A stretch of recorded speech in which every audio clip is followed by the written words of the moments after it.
खालिद आपकी खिदमत में हाजिर है। आज मैं एक नई स्टोरी के साथ आपके साथ हाजिर हुआ हूँ। पिछले दिनों काफ़ी वीडियोस वायरल हो रही थी यूट्यूब चैनल्स के ऊपर। मैं उन वीडियोस के साथ तो नहीं हाजिर हुआ, मैं तो एक प्रूफ लेकर आपकी खिदमत में हाजिर हुआ हूँ। तो आज हम बात करेंगे जो पाकिस्तानी स्टूडेंट्स ग्रेजुएट होकर फॉरेन कंट्रीज जा रहा है, कम्बोडिया कंट्री के अंदर, जो चाइना ने 99 ईयर्स के लिए इसको लीज पे लिया है। तो आज हम बात करें कम्बोडिया कंट्री के अंदर कैसे इंसानी स्मगलिंग होती है। तो मेरे साथ मौजूद हैं खुरम शहजाद साहब। आए इनसे जानते हैं कि ये कम्बोडिया गए थे एजेंट के थ्रू, तो इनके साथ क्या वहाँ पे सूरत हाल पेश आई, तो ये अचानक वापस क्यों आ गए, वहाँ के जो अम्बेसी है उनका कैसा रवैया था इनके साथ, ये सब इस स्टोरी में हमें बताएंगे हवाल अपना। तो हम जानते हैं खुरम शहजाद साहब से। जी अस्सलाम वालेकुम। वालेकुम सलाम। खुरम साहब क्या हाल चल रहे हैं? अल्हम्दुलिल्लाह बिल्कुल ठीक। आप कम्बोडिया गए थे एक एजेंट के थ्रू, तो वहां पे आप अचानक वापस क्यों आ गए? क्या हालात ऐसे बने कि आपको अचानक मजबूरन वापस आना पड़ा? मैं कंबोडिया गया था। मैं तकरीबन यहाँ मेरा एक भाई काम करता है जफरवाल ना, तो जो हमारे वहाँ पे एजेंट थे उनका नाम था, एक था वहाँ पे उबैद, तो राना उबैद, और एक था मोहम्मद उस्मान, और एक तलहा। तलहा जो है वो ऑलरेडी कंबोडिया में काम कर रहा है, जो उबैद का भाई है, और जो उस्मान है वो इनका मामू है। मेरे भाई ने उनके घर में दो मतलब उनके मकान वगैरह बनाए हैं, वो बिल्डिंग लाने का काम करते हैं। वहां से उनकी सलाम दुआ बनी है, तो उन्होंने छोटे भाई को थोड़ा सा ख्वाब दिखाया कि आए आप बाहर, आप ये मिस्त्रियों का काम कर रहे हैं, आप थोड़ा बहुत कंप्यूटर जानते हो, तो हम आपको वीजा देते हैं। उसने कहा मैं तो नहीं मतलब कि कर सकता, लेकिन मेरा भाई है वो थोड़ा पढ़ा लिखा है, ऑलरेडी वो जॉब कर रहा है कंप्यूटर पे, तो वो मतलब कि उसको हम भेजना चाहते हैं। तो उन्होंने बहुत ज्यादा ग्रीन सिग्नल उसको दिए, तो वो हमें बाहर ली, मुझे बताया। मैंने कहा ठीक है। उन्होंने कहा जी मतलब के 3 दिन में वो वीजा निकल जाएगा, आपकी 1200 सैलरी होगी प्लस फूड, मतलब कि बहुत सारे उन्होंने हमें चीजें बताई। हमने कहा ठीक है, करना है क्या, ऐसे टाइपिंग पे काम करना है। हम एग्री हो गए। उन्होंने कहा जी 8 लाख का वीजा होगा, 4 लाख आप यहाँ में देंगे, बाकी आपने वहां जाके पैसे देने हैं काम करके। हमने कहा ठीक हो गया, लेकिन उन्होंने कहा था कि अगर आप हमें ज्यादा पैसे दे देंगे तो हम शायद ऊपर वाले पैसे बाद में हम आपसे ना लें। मतलब हमने क्या मतलब उन्होंने कहा हम आप एजेंटी फीस भी साथ लेके जाते हैं, तो हम आपसे ऊपर वाले 2 लाख रुपए जब मर्जी आप दे देना। वो फिर हम आपके साथ 4 लाख रुपए की मतलब नहीं करते थे। मैंने कहा चलो ठीक हो गया। हमने 4 लाख रुपये इधर उनको दे दिया, जिसके पास मेरे पास प्रूफ है, एक वीडियो 2 लाख रुपए हमने दिया था जिस दिन हमने वीजा अप्लाई करना था। पासपोर्ट दिया, 2 लाख रुपया दिया, 3 दिन में हमारा वीजा निकल के आ गया।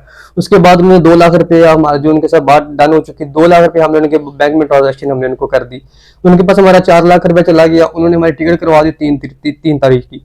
3 तारीख को हम यहाँ से एयरपोर्ट लाहौर की निकल के, लाहौर से मेरी बैंकॉक की थी, और बैंकॉक से फिर हमने आगे जाना था, उन्होंने बुलाना था हमें कंबोडिया। तो लाहौर से हमारी जब गए हम वहां पहुंचे, तो वहां पे उन्होंने मुझे रोक लिया। उन्होंने बोला जी आपकी तो टिकट कन्फर्म ही नहीं है, लिहाजा आप नहीं जा सकते। उन्होंने मुझे वापस भी दिया। मैंने एजेंट को कॉल की, मैंने कहा भाई ये तो, वो उन्होंने कहा 2 नंबर ही, आप कंबोडिया जा नहीं सकते। उन्होंने कहा नहीं ऐसा नहीं हो सकता। जब उन्हें वेरीफाई किया, उन्होंने कहा या सॉरी, हम मतलब टिकट जो सी है वो हमारी मिस्टेक हो गई है, अब 2 दिन लाहौर स्टे करें, अपने घर में रब्ता नहीं करना। तो उन्होंने मुझे लाहौर में वहाँ पे आरिफ होटल था, वहाँ पे मेरे उनका रिकॉर्ड मेरे पास मौजूद है, वहाँ पे मैंने 2 दिन स्टे किया था। और उसके बाद उन्होंने मेरी 5 तारीख की टिकट करवाई। 5 तारीख को मैं बैंकॉक चला गया। बैंकॉक मेरा 1-1.5 घंटे का स्टे था। वहाँ पे मैंने वो 1.5 घंटा रेस्ट कोई ना किया ना, क्योंकि वहाँ पे एयरपोर्ट बहुत बड़ा था। हमारा वहाँ पे फ्लाइट ढूंढना मुश्किल होती है। मैंने वो सर्चिंग वगैरह करके अपनी फ्लाइट ढूंढी। उसके बाद मेरी वहाँ पे फ्लाइट मतलब कि उड़ी बैंकॉक से कंबोडिया के लिए रवाना होगी। फिर हम कंबोडिया गए। उन्होंने जैसे कि मैं बताया हुआ था कि आपने $700 यहाँ से साथ लेके जाना है, मतलब पाकिस्तान 2 लाख रुपए तकरीबन। वो वहां पे जब आपको बंदा रिसीव करने आएगा, जो हमारा बंदा, आपने वो एजेंटिंग फीस उसको भी दे देनी है। वो आपको वहां पे काम लगवाएगा, तो वो आप मतलब रखेगा अपने फ्लैट में, खाना वगैरह सब कुछ। हमने कहा ठीक हो गया। बंदा वहां पे आया, हमारी मेरी पिक्चर उनको सेंड हो चुकी थी, उसने मुझे रिसीव किया। वहाँ एक VIP फ्लैट था, वहां पे हमें वो ले गए। उसके बाद उन्होंने मुझसे पैसों की डिमांड की, $800 की। मैंने कहा भाई मेरे पास प्रूफ मौजूद है उस चीज का भी। उन्होंने कहा भाई $800। मैंने कहा मेरे पास $800 नहीं है, मुझे जैसा कि बताया गया था कि $700, और मेरे पास ये $700 है। उन्होंने कहा ठीक हो गया। पासपोर्ट, मैंने कहा जी पासपोर्ट मैं सॉरी मैं नहीं दे सकता। क्यों कि पासपोर्ट मुझे पहले से ही किसी बताया हुआ था कि पासपोर्ट नहीं देना, किसी भी मुल्क जाओ जब आप लीगल हो, आपने पासपोर्ट नहीं देना। मैंने कहा ठीक हो। मेरा भी वो था, वीजा वगैरह था, मैं पासपोर्ट कैसे दे सकता था। तो वहां पे जब मैं तकरीबन जहाँ पे पहुंचा, उन्होंने मुझे ले लिया, उनसे पैसे मुझसे ले लिए। मुझे कहा ठीक है आप रेस्ट करो, खाना खाना है नीचे जाओ खाना खाओ। मैंने कहा मुझे भूख लगी है, नीचे खाना खाने गया। जब नीचे खाना खाने में गया तो मैंने वहां पे खाना देखा, और मुझे वॉमिटिंग स्टार्ट हो गई। उस खाने में से इतनी स्मेल आ रही थी जैसा कि वो हलाल है ही नहीं है। जब हम वहां पे मैंने खाना नहीं खाया, ऊपर रूम में जाकर रेस्ट करने सो गया। वहां पे मुझे 3-4 लड़के और मिले रूम में, उन्होंने मुझे बताया भाई क्या हाल है, कहाँ से हो, मैंने कहा ऐसे ऐसे। उन्होंने कहा भाई क्यों आगे फंस गए हो? मैं थोड़ा परेशान हो गया, मैंने कहा व्हाट डू यू मीन, क्या मतलब क्या क्या हुआ ऐसा कि मैं फंस गया? उन्होंने कहा भाई आपने अपने आप को बर्बाद कर दिया, बेच दिया, सेल करवा दिया अपने आप को। मैंने कहा नहीं यार ऐसा कुछ भी नहीं है, मेरा एजेंट बहुत अच्छा बंदा है। खैर उन्होंने कहा चलो देखते हैं, पासपोर्ट दे दिया। मैंने कहा नहीं, कहता उन्होंने मुझे ये बोला कि पासपोर्ट मत देना। मैंने वो थोड़ा स्ट्रॉन्ग हो गया, मैंने कहा ठीक है पासपोर्ट मैं बिल्कुल भी नहीं दूंगा। पासपोर्ट मैंने कोई ना दिया है, सो गया, सुबह उठे उन्होंने कहा ठीक है जी अब आपका एक कंपनी में इंटरव्यू है, आपने वहां जाना है। मैंने कहा ठीक हो गया, तैयारी वगैरह होगी, वो हमें लेके चले गए, वो हमें एक बॉर्डर पे लेके चले गए। उस बॉर्डर का हमें नाम नहीं पता था, लेकिन जब हमने एक दिन वहां पे हमें स्टे किया, एक रात भी मतलब हमारी गुजर गई। जब हमने उनको बोला भाई ये क्या है, कौन सी आप हमें लेके आए हो, यहाँ पे तो कोई चीज भी अवेलेबल नहीं है। तो उन्होंने कहा कोई बात नहीं, हम सुबह आपको एक और कंपनी में लेके जाएंगे जिसका नाम था पोपट। पोपट कंपनी, शायद मैंने अभी तक गूगल तो नहीं किया, शायद आप लोग करें पता लग जाएगा, लेकिन जो उन्होंने हमें बताया था कि पोपट कंपनी में लेके जाना है। तो हमने कहा ठीक हो, वो हमें वहां से उठाए उन्होंने वियतनाम बॉर्डर की तरफ लेके चले गए। हमें बड़ा याद है वियतनाम बॉर्डर था वो, उसकी तरह लेके वहां पे एक फ्लैट था, वहां पे हम फ्लैट के अंदर हमें रख के 5 7 8 लड़के हम थे जो रूम के अंदर ऑलरेडी मौजूद थे। हम भी 4 5 लड़के गए, तो उनके मतलब हमारे साथ गैदरिंग हुई। इन्होंने बाहर हमें वहां पे छोड़ के बाहर ताला लगा के चले गए खुद। इस दौरान अगर देखे अभी तक हमने खाना नहीं खाया, खाने का जिक्र नहीं हो रहा, मतलब हम खाना नहीं खाया, हम भूखे पेट वहां पे ट्रेवलिंग कर रहे हैं। हमारी उनसे भाषा तो इन्होंने हमें बताया हमें तो 5 5 महीने हो गए हैं, हम तो मतलब के काम पे जाते हैं, हमारा 30 दिन का एग्रीमेंट साइन होता है। 30 दिन एग्री, वो मेरे पास प्रूफ मौजूद है, हर एक की वीडियो है वहां पे, जो मैंने कुछ चोरी बनाई है। कुछ लड़के पाकिस्तानी थे जो जिंदगी और मौत पे कह रहे थे, पता नहीं हमने वापस जाना है कि जाना, आप हमारी वीडियो बनाओ। उनकी मैंने वीडियो भी बनाई हुई है, तो मैं भाई साहब आपको दे दूंगा विद प्रूफ, तो आप दिखा दीजिएगा। कोई झूठ नहीं है, ये 100% रियलिटी है। मेरा वीजा, मेरा पासपोर्ट जो ऊपर लगी, मैं सारी चीज आपको प्रूफ दूंगा। ये नाजरीन मैं आपको बताता चलूं कि इन पे आप बीती है, ये खुद इस चीज का विक्टिम हुए हैं, ये खुद इस चीज का शिकार हुए हैं, ये खुद अपनी आप बीती आपको सुना रहे हैं, तो गौर से सुनिए। मेरा वीडियो ये बनाने का मकसद सिर्फ ये है कि जो पाकिस्तानी वहां पे अब जाना चाहते हैं तो वो बिल्कुल उस तरफ मत जाए। सिर्फ क्या है कि मैं अल्हम्दुलिल्लाह मुसलमान हूं, मैं चाहता हूँ मेरा कोई भाई वहां पे जाके ना फंसे। ठीक, हम लोग जाते हैं, वो हमें बहुत ज्यादा वो ग्रीन सिग्नल दिखाते हैं, लेकिन एवरीथिंग इज फेक, कोई चीज वहां हकीकत नहीं है, सब फेक है। अच्छा, उसके बाद हमारी उनके साथ बात वगैरह हुई, उन्होंने बोला भाई हम तो जाते हैं, एग्रीमेंट साइन होता है 30 दिन का। उसके बाद वो हमें क्या करते हैं, 25 दिन बाद वो हमें फायर कर देते हैं विदाउट रीजन। वो हमें मुझे एक लड़का कराची का बता रहा था ये बात। उसके बाद एक और लड़के ने बोलना स्टार्ट किया, उसने कहा भाई आप बात शॉर्ट कर रहे हैं, पूरी बात बताओ भाई को। मैंने कहा क्या मतलब पूरी बात बताओ? उन्होंने बोला कि आप एक काम करें, आप वो भी बताएं जो वो हमें कितने डॉलर में सेल करते हैं। वो कहता है भाई कितने? मैंने कहा कितने डॉलर में सेल करते हैं? मैंने कहा हाँ, उन्होंने हमें एजेंटिंग फीस $1000 मांगी थी कि वो आपने $1000 दे देना है, वो आपकी कंपनी में चले जाना है, ऐसे ETC सब कुछ उन्होंने हमें जहां से बता के भेजा था, वो हकीकत है। लेकिन वहां जाके पता चला वो हमें $4000 में सेल करते हैं, जो कि पाकिस्तानी 11 लाख समथिंग बनते हैं। वो हमें वहां 4000 चाइनीज पैसे में लेके सेल कर देते हैं। चाइनीज हमसे कामल करवाते हैं, एग्रीमेंट 30 दिन का साइन करवाते हैं कि 30 दिन बाद हमें आपको पे करेंगे। वहां पे 1000 क्या, मैं 10,000 से ऊपर कंपनी चाइनीज ने बनाई हुई अपने काम करने के लिए। क्यों? उन्होंने वो 99 साल के लिए एक कंबोडिया जो सिटी है पेनिम्पॉन, उन्होंने वो लीज पे लिया हुआ है, तो वो हमसे काम करवाते हैं, लेते हैं गधों की तरह उधर, और 25 दिन बाद 20 दिन बाद फायर करके अगली कंपनी में ट्रांसफर कर देते हैं और कहते हैं कि हमने अब आप, अगली कंपनी बोलेगी कि हमने आपको इतने $1000 में लिया हुआ है, आप पे करो वापस जाओ। अब हम क्या करेंगे, अपने एजेंट से हम रब्ता करेंगे। उन्होंने ये बताया, अब हम अपने एजेंट से रब्ता करेंगे, भाई हमने इस कंपनी में काम नहीं करना। वो हमसे यहाँ पे एग्रीमेंट करके जाते हैं, अगर आपको कोई कंपनी पसंद नहीं आई तो आती तो हम आपको चेंज करके दे देंगे कंपनी। जब हम अपने एजेंट को बोलेंगे भाई हमने इधर नहीं रहना, हमने कंपनी चेंज करके दे, तो वो कहेंगे भाई आप एक काम करो, हम आपकी कंपनी चेंज नहीं करते। वो हमें इतना टॉर्चर, इतना तंग कर देते हैं कि हम खुद से कहते हैं कि हमने पाकिस्तान जाना है। जब हम पाकिस्तान जाने की डिमांड करते हैं तो वो हमसे एक बड़ी मकबूल रकम की वो डिमांड करते हैं कि हमें 5 लाख 7 लाख, जिसके पास मेरे पास उनके भी प्रूफ है, लड़कों ने वहां पे 7 लाख 4 लाख 8 लाख रुपया दे के पाकिस्तान वापस आए। वो हमें रकम की डिमांड करते हैं। अब मजे की बात यह है, मैंने उनसे पूछा भाई हम पाकिस्तानी से वो 5 लाख की डिमांड करते हैं, देते वो हमें $4000 में है, भाई ऐसा क्यों? क्या चाइनीज के इतना ज्यादा पैसा है? उसने कहा भाई चाइनीज का इतना ज्यादा पैसा नहीं है, आप बिकते हो $4000 में, वो बनते हैं 11 लाख रुपया समथिंग। आपसे डिमांड करता है पाकिस्तानी 5 लाख डाल देगी, 7 लाख रुपए आपका एजेंट। अब 11-12 उससे ले लिया और 5 आप 17 लाख रुपया उसके पास चला गया। अब वो क्या करेगा, चाइनीज को $4000 वापस नहीं करेगा, जो पाकिस्तान से नया बंदा आया होगा उसका बाजू पकड़ेगा, आपको कंपनी से निकालेगा और नया बंदा वहां पे दे देगा। इसको कहते हैं इंसानी स्मगलिंग। जी जी। वो इंसानी स्मगलिंग आ रहे हैं, स्मगलिंग आ रहे हैं। आप एक बंदा निकालेंगे और अपनी वो दूसरा बंदा वहां पे वो उसको सेट कर देंगे उनको दोबारा। और जो बंदा नया सेट करेगा उसका भी उन्होंने 8 लाख रुपया लिया था। मतलब कि 2 बंदों का वो 25 लाख रुपया कमा रहे हैं। अब मैंने क्या किया, मैंने कहा ठीक, मुझे बात सारी की समझ आ गई। तीसरे दिन मैंने भाई को मैंने कॉल की, मैंने कहा अच्छा वो क्या करते हैं, एक बंदा निकालते हैं और दूसरे बंदे को वहां पे वो सेट कर देते हैं। जैसा जिस बंदे ने वो सेट करते हैं उससे वो 8 लाख रुपया लेते हैं। मतलब कि वो एक बंदे का 2 बंदे का 25 लाख रुपया कमा रहे हैं।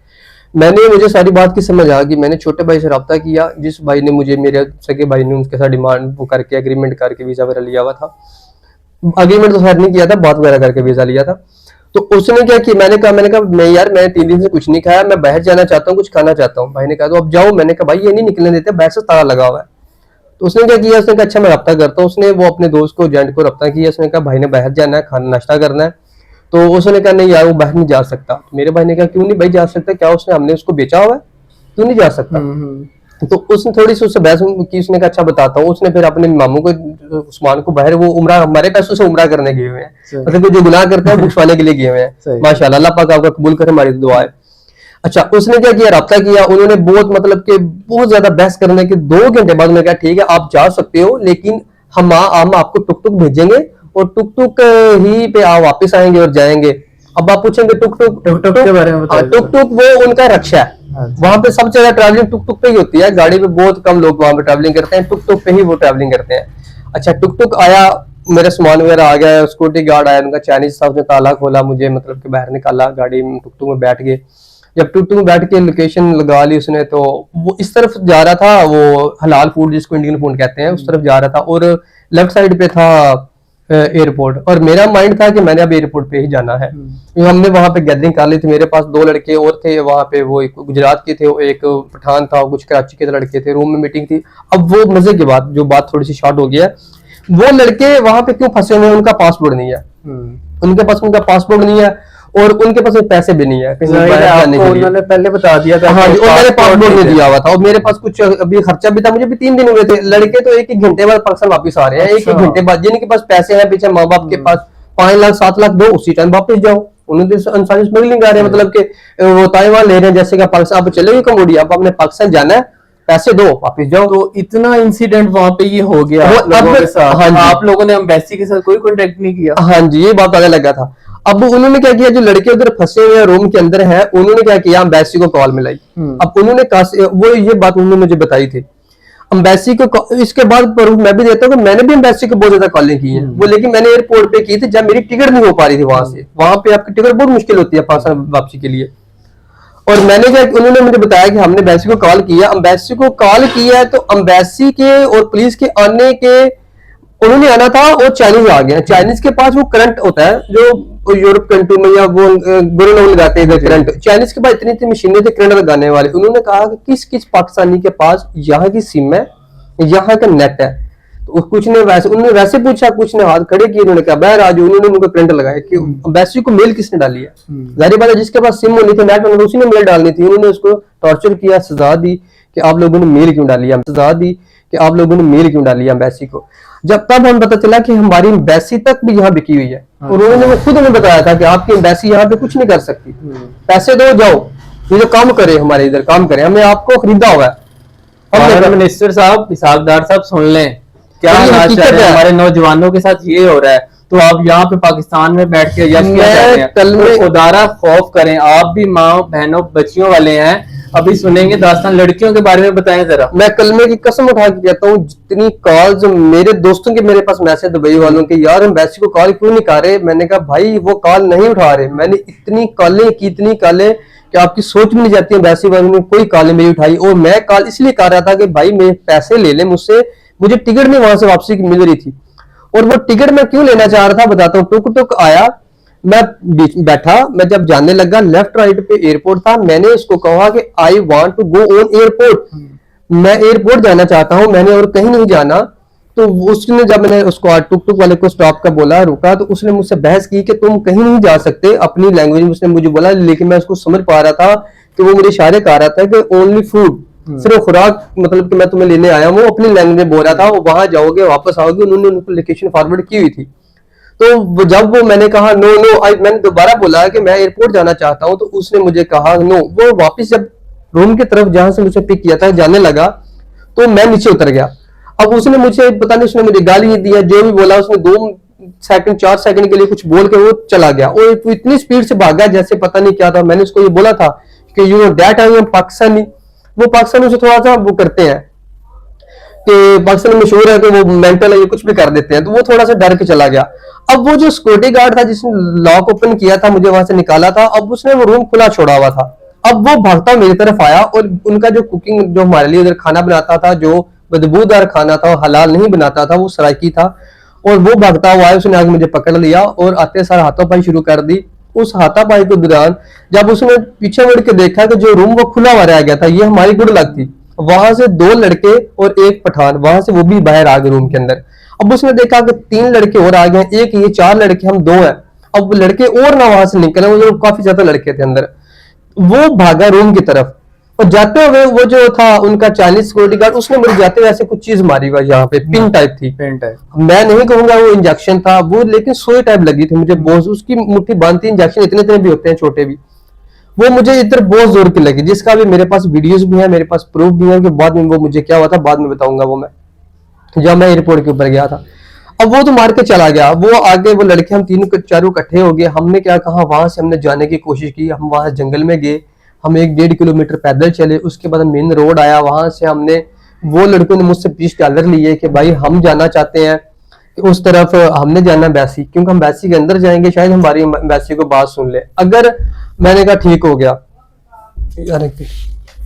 अच्छा, वो लड़के एम्बेसी की तरफ चले गए और मैं चला गया एयरपोर्ट की तरफ। जी आप जरा एयरपोर्ट का बताएं आप। जब मैं एयरपोर्ट वहां पहुंचा हूँ, वहां पे जब मैंने, वहां पे मुझे 2 पाकिस्तानी लड़के और मिले, उनके साथ मेरी गैदरिंग हो गई, वो भी 7-7 लाख रुपया देकर गए हुए थे। उसके बाद हम एक फैसलाबादी लड़का, उनकी मैं आपको वीडियो दूंगा, मेरे पास वीडियो मौजूद है, वो एयरपोर्ट के मुझे ऊपर मिले थे। वो लड़के डसके गए थे, जो मेरे साथ निकल के रूम से आए थे, वो गुजरात के और एक पठान था। अच्छा, वो क्या हुआ, वो मैसी की तरफ चले गए, मैं एयरपोर्ट की तरफ। एयरपोर्ट पे आके मेरी उनके साथ मैंने चार्जर मांगा, उनके साथ बादशाह, तो जब उन्होंने, मैंने कहा यार मुझे यहाँ पे दर्द हो गया, देखना क्या। उन्होंने कहा भाई यहाँ पे तो आपको बहुत ज्यादा वो दाने निकले हुए हैं, क्या हुआ। मैंने कहा, उन्होंने मुझे कोई इंजेक्शन लगाया। तो उन्होंने कहा भाई जल्दी जाओ यहाँ पे, और आप वहां पे जाके आप सैनिटाइजर लगाओ, मेडिसिन लेने जाओगे। मैं डरे हुए थे, उन्होंने थोड़ा सा डराया, उन्होंने बात हकीकत की थी, मेडिसिन लेने जाओगे उनकी समझ भी नहीं आएगा, वो आपसे पूछेंगे कौन हो, कहाँ से हो, ये वायरस कहाँ से लगा, तो वो सारी वेरिफिकेशन करेंगे, शायद हम इस चीज में पड़ जाए, जल्दी जाओ। वो मैंने उनका सैनिटाइजर उठाया, शुक्र है उनका सैनिटाइजर 1 नंबर होता है, जब वो लगाता था मुझे दर्द कम होता था, लेकिन वो करता करता करता 3-4 घंटे गुजर के, ऊपर से मेरी टिकट नहीं हो पा रही थी। मेरे दोस्त, दुबई के मेरे दोस्त है तराफ और आकब, उन्होंने बहुत एफर्ट किया। वो 4 बजे काम से सुबह 6 बजे मेरी टिकट नहीं हो पा, टिकट थी 3.5 लाख, 3 लाख, 3.25 लाख, 2.5 लाख, इससे कम टिकट नहीं हो रही थी। वो मैं लगाता था, आराम आता था, दर्द बर्दाश्त कर रहा था, उधर से सारे परेशान। मैंने घर में कोई बात नहीं बताई हुई थी कि मैं, क्योंकि मैं कहता अगर मैंने इनको बताया इन्होंने परेशान हो जाना है, इन्होंने वो जंटू को तंग करना है, वहां पे मैंने मुसीबत में पड़ जाना है।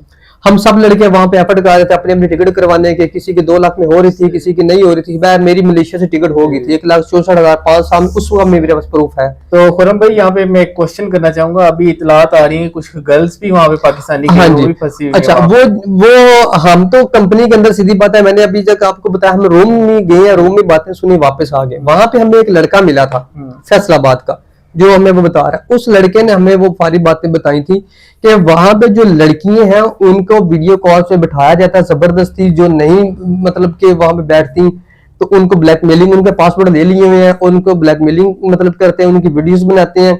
असल काम सिर्फ यही होता है कि हमने वहां लड़की बन के चैट करनी होती है, जो हमें यहाँ बताकर लेके जाते हैं। ये नहीं बताते कि आपके साथ एक आपकी ही पाकिस्तानी मुस्लिम गर्ल को बिठाया जाएगा, और जो भी जितना को मीर MP मैंने जो आउट ऑफ कंट्री के मतलब वो मीर लड़के होते हैं उनको फंसाते हैं, और हमारे साथ लड़की बैठी होती है, हमने चैट हमने करना तो लड़की को अलाउ नहीं करते वो चैट करना, क्योंकि लड़की नर्वस हो जाती है चैट करते करते। हमारा काम होता है, हमें वो सिखाते हैं, हम चैट करते हैं। चैट करने के बाद जब हम लड़का फंस जाता है, वीडियो कॉल की डिमांड करता है, हम उससे पैसों की डिमांड करते हैं।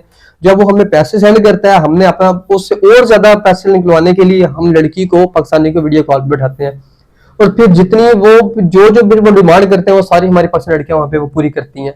इतना घिनौना गंदा काम उसे करवाया जा रहा है, इनलीगल। लेकिन लड़कियों उसे ये बताते हैं कि आपने टाइपिंग करनी है, टाइपिंग के थ्रू हमसे पैसे कमा के देने हैं। वहां जाके वो इनलीगल वीडियोस बनवाते हैं, फिर उनके साथ खुद भी जो नहीं मानती उनके साथ ज्यादती करते हैं। और लड़कियां हमारी वहां पे बहुत ज्यादा फंसी हुई हैं।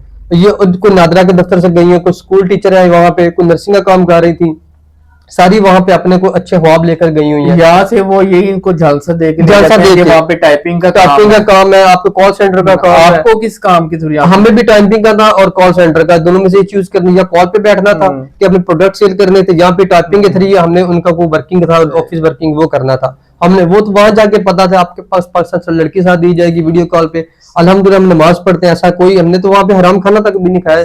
5 दिन भूखे रहे, 6 दिन हमने कोई वहां का खाना भी नहीं खाया। वो हमें खंजीर खिलाते थे, गोश्त पता नहीं किस किस चीज का आता था, वो बदबू आती थी। इन्होंने हमें बताया था कि आपको वहां पे रोटी नहीं मिलेगी, हम एग्री हो गए थे, आपको चावल मिलेंगे और मछली मिलेगी, हलाल फूड मिलेगा। आप हलाल फूड ठीक है, चावल आते हैं तो बुले हुए मानते हैं हम इस चीज, जो मानने वाले मानेंगे। मछली कैसे आती थी? अब वो लोग मिर्चें तो खाते नहीं है, पानी उबला हुआ आता था उसमें नमक डाल देते और मछली पकड़ के साबुत उसमें फेंक देते थे। अब साबुत मछली जब आती थी उसकी आइज भी हमें आंखें भी नजर आ रही होती है, वो किसी हमने किस तरह खानी था? अल्हम्दुलिल्लाह मुसलमान थे, हमने तो ऐसा कुछ भी नहीं खाना था। उसके बाद हमारा 20 घंटे का टिकट हो गया, हमारी 20 घंटे का हमारा स्टे हुआ, ठीक है। अब हम 5 दिन अपने कुछ खाया नहीं हुआ था। जो मैं एक और बात बताता हूँ, जब हमने टिकट हमारी कन्फर्म हुई, हम रिलैक्स हुए, जब हमने बाहर जाने के लिए खाना खाने के लिए बाहर गए एयरपोर्ट से, शायद हमें कोई हलाल फूड मिल जाए। जब हम बाहर निकले तो हमने जिस लड़के ने हमें पिक किया था, वो 2 लड़के और उसके वो एक और 2 लड़के साथ है, वो हमें पकड़ने के लिए आ गए। उसे मेरे ऐसे कंधे पे हाथ रखा, हाँ भाई किधर घूम रहे हो? परेशान हो गए, जमीन निकल के पाऊंगे नीचे से, ले पकड़े भी गए, टिकट भी करवा लिया। अब मतलब अब इनको भी पैसे देने पड़ेंगे, वो ज्यादा हो गए, नर्वस हो गए, अब क्या करेंगे। खैर मेरे साथ लड़के थे, अल्लाह का अल्हम्दुलिल्लाह, अल्लाह पाक उनको बहुत ज्यादा अता करे, उनको हर मुश्किल से बंदा उनको निजात दे अल्लाह पाक। बात सिर्फ ये थी कि उन लड़कों ने हिम्मत करिएगा, यार ये लड़का हमारे साथ है, आप कौन हो, क्यों पूछ रहे इससे? मैंने उनको सारी बात बताई हुई थी, यार अगर वो मुझे पकड़ने आएंगे, आप लोग तो पैसे दे के आए हुए हो, वो तो आजाद थे, पैसे दे के, मैं भागा हुआ था। वो मैं उनका 25 लाख रुपया था मिसाल के तौर पे, क्योंकि चलो कुछ मैंने दे दिए हुए, तब भी उन्होंने मुझे आगे सेल करना था, फिर घर से पैसे मंगा के देने थे। उन्होंने कहा तो मैं एक मकबूल चेक था समझ ले। तो वो उन्होंने क्या किया, मेरे दोस्तों ने मेरी वहां पे थोड़ी जो लड़के थे वहां पे उन्होंने हेल्प की, उन्होंने भाई इनको भाई हमारे साथ आप कौन है? उन्होंने कहा जी हमारा लड़का है, इनके घर वाले परेशान है, इसका पासपोर्ट बैग हमारे पास है। मैंने उनको झूठ बोला हुआ था कि मेरा मेन बैग उधर पड़ा हुआ, जब मैं वहां से निकला था मैं वो मुझे कॉल्स करते थे। फिर उन्होंने मुझे एक डिमांड भी की थी कि आप आए हमारे पास, यहाँ बैठे काम करें, आप कोई कंपनी मत जाएं, आप आए इधर, हम आपको वीआईपी रूम देते हैं, वो भी प्रूफ है मेरे पास, वीआईपी रूम देते हैं, हम आपको एक नाउज़ुबिल्लाह एक लड़की देते हैं जो कि आप मतलब के क्लब में लेके जाओ, जो आपका मतलब के XYZ। तो अब करना काम क्या, आपने पाकिस्तानी हर हफ्ते में एक लड़का देना बुला के, अपना कोई रिश्तेदार लड़की जो भी मतलब एजेंटिक आप काम करो हमारे साथ बैठ के, हम आपको पर लड़के का 2 लाख या लड़की का 2 लाख रुपया देंगे। तो मैंने कहा था भाई मैं किसी बहन की, माँ की, किसी भाई की, बाप की बदवाएं नहीं लूंगा, किसी बीवी की, बेटी की बदवाएं नहीं लूंगा, मैं तो ऐसा कोई काम नहीं करूंगा। इसलिए मैं वहां से भागा था। और फिर मेरी बैंकॉक से मतलब कंबोडिया से बैंकॉक की मेरी 20 घंटे की फ्लाइट थी, मतलब स्टे था मेरा 1 घंटे वहां पहुंचे, फिर 20 घंटे हमने एक मस्जिद में वहां स्टे किया। और तब ये जो मेरी हालत है वायरस वाली इतनी बुरी थी, मैंने 3 शर्टें डाल ली थी ऊपर कि ताकि मेरी ये स्कैनिंग ना हो सके। अल्लाह अल्लाह करके कलमा पढ़ के दुरूद शरीफ पढ़ के उस मस्जिद में बैठ के नमाज पढ़ी, तो फिर हम पाकिस्तान पहुंचे। और पाकिस्तान जब पहुंचे वहां पे वो सिस्टम स्कैनिंग वाला था, वो पिंकी मार्क्स पाकिस्तान में आया, मैं फिर डर गया। तो वहां पे भी वो अल्लाह की वीआईपी लोग थे हमारे। फिर आप पाकिस्तान वापस आ गए? हाँ, पाकिस्तान वापस आ गए। आपने कोई एप्लीकेशन? जी मैंने FIA में गया हूँ, FIA में दरवाज दिया, उनके खिलाफ एप्लीकेशन दिया। फिर उन्होंने मुझे कायदाबाद के कोई गंजेरा नाम नहीं लूंगा अब, क्योंकि मैं सीधी सी बात है मुझे डर है थोड़ा सा, वो मुझे थ्रेट भी कर रहे हैं कि भाई FIR से आप FIA से अपनी वो एप्लीकेशन भी उठाओ, तो वगैरह आपसे बुरा पेश आएंगे। मैंने वो भी बताया, तो उन्होंने कहा कि जो बंदा आपका धमकी देगा तो आपने उसके खिलाफ भी आप कंप्लेन दे दें। तो अभी तक धमकी मैं तो खुरम भाई यहाँ पे मैं एक बात वाज़ह करता चलूं, वो बेशक सुन रहे हो, तो यहाँ पे आपको घबराने की कोई जरूरत नहीं है। पूरा प्रेस क्लब खुशाब आपके साथ खड़ा है, पूरा पाकिस्तान का मीडिया आपके साथ खड़ा है, हम आपके साथ खड़े हैं। कोई भी थ्रेड आपको आता है आप हमसे राब्ता करें। मुझे ये मेरी अपील है वजीर खारजा से, फॉरेन मिनिस्टर इसहाक डार साहब, कुछ होश के नाखून ले, जाग जाएं। ये ना हो पानी सर से गुजर जाए, जाग जाएं। कल आपकी भी बेटी हो सकती है, आपका भी बेटा इस चीज का शिकार हो वो सकता है। मंसूर अली खान साहब की मैंने बात सुनी है, बड़े बड़े वहां मिनिस्टर लोगों के लड़के वहां पे जाकर अगवा हो रहे हैं जो घूमने जाते हैं। और मैं ये पैसे लेने के लिए नहीं कर रहा, ना मुझे उनसे कुछ एजेंटों से पैसे वापस डिमांड है मेरी उनसे। मेरा सिर्फ एप्लीकेशन देने का मकसद ये था कि पाकिस्तानियों वहां मत जाना, ये रोज आपको ग्रीन सिग्नल देते हैं, ख्वाब दिखाते हैं, और आप लोग हजारों की तादाद में, अभी तक मैंने 20 से 25 लड़के रोके भी हैं, लेकिन मेरे बताने के बावजूद भी कुछ लड़के वहां पे गए, अब जाके वहां पे रो रहे हैं कि यार काश हम तुम्हारी बात मान जाते। तो मेरी भी आपसे ये रिक्वेस्ट है कि आप सिर्फ अभी अपने चैनल पे चलाएं कि पाकिस्तानी कंबोडिया, थाईलैंड, बैंकॉक मत जाए। अभी वो वहां पे अगवा हो रहे हैं, वहां पे वो सारी स्मगलिंग कर रहे हैं। सही। तो नाज़रीन, ये था जी आज के हमारे खुर्रम शहजाद साहब जिन्होंने अपनी आबीती सुनाई, अपनी दास्तान सुनाई। खुदारा मेरी हाथ जोड़ के वजीर आजम से दरख्वास्त है, वजीर आला पंजाब मरियम नवाज शरीफ साहिबा खुदारा होश के नाखुन ले। वजीर खारजा इसहाक डार साहब आपसे हाथ जोड़ के अपील है कि खुदारा पाकिस्तानी जो हमारे कंबोडिया गए हुए हैं उनकी दात रसी करें, एम्बेसी से रब्ता करें, पाकिस्तानियों को वापस बुलाएं। वहां पे हमारी माएँ बेटियां जितनी भी वहां पे कैद हैं, भाई कैद हैं, सबको आज़ाद करवाएं। खुदारा आपसे ये अपील है। इसके अलावा हम किसी से और अपील नहीं कर सकते। आप ही हमारा पुरसाने हाल आप जान ही चुके हैं, खुर्रम शहजाद साहब की दास्तान। तो आपसे यही अपील है कि खुदारा मदद करें। और वीडियो की इंशाल्लाह मैं आपको सबूत दूंगा, एक एक सबूत रोज हमारे साथ है। हम अपनी एजेंसियों से भी दरख्वास्त करते हैं, हम अपने आईजी साहब से, आईजी पंजाब साहब से दरख्वास्त करेंगे। अब हमारे जो वजीर आला साहब हैं, अब वजीर आला मरियम नवाज शरीफ साहिबा, आपसे ये दरख्वास्त है कि हमारे जो इसहाक डार साहब हैं, आप उनको ऑर्डर्स जारी करें कि फिल फॉर इसका कोई हल निकालें। फिल वक्त के लिए मुझे और खुर्रम शहजाद साहब को इजाजत दीजिए। अल्लाह हाफिज।